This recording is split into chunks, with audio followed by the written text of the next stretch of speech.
Πρέπει να τρώω πρωινό. Αν δεν φάω πρωινό, θα παχύνω. Και τι γίνεται τελικά με το πρωί πρέπει να τρως ο βασιλιάς? Για πάμε να τα ξεκαθαρίσουμε. Η αλήθεια είναι ότι σύμφωνα με πολλές μελέτες, η πρόσληψη πρωινού γεύματος σχετίζεται με μειωμένη πιθανότητα αύξησης βάρους. Επιπλέον, προσφέρει πολλά ωφέλη, όπως καλύτερη συγκέντρωση, περισσότερη ενέργεια και μικρότερες πιθανότητες να τσιμπολογήσεις κάτι μέσα στην ημέρα. Ωστόσο, το είδος του πρωινού, παιδιά, παίζει πάρα πολύ σημαντικό ρόλο. Καθώς ένα πρωινό υψηλό σε θερμίδες και σε επεξεργασμένα τρόφιμα μπορεί να οδηγήσει σε αύξηση βάρους. Αφού, όπως γνωρίζουμε, οι συνολικές θερμίδες που καταναλώνουμε μέσα στην ημέρα καθορίζουν και το βάρος μας.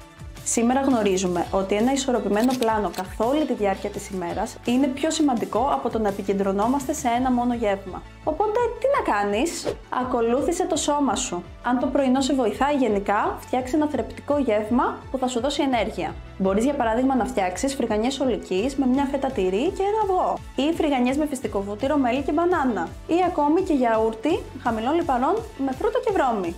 Αυτές είναι κάποιες μικρές ιδέες που είναι γευστικές και θα σε κρατήσουν χορτάτο για αρκετές ώρες. Και μην ξεχνάς, δεν χρειάζεται να τα κάνεις όλα τέλεια, απλά προσπάθησε να τα κάνεις καλύτερα. Είμαι η Άντζελα Σούλα, διαιτολόγος, διατροφολόγος και τα λέμε σε επόμενο βίντεο.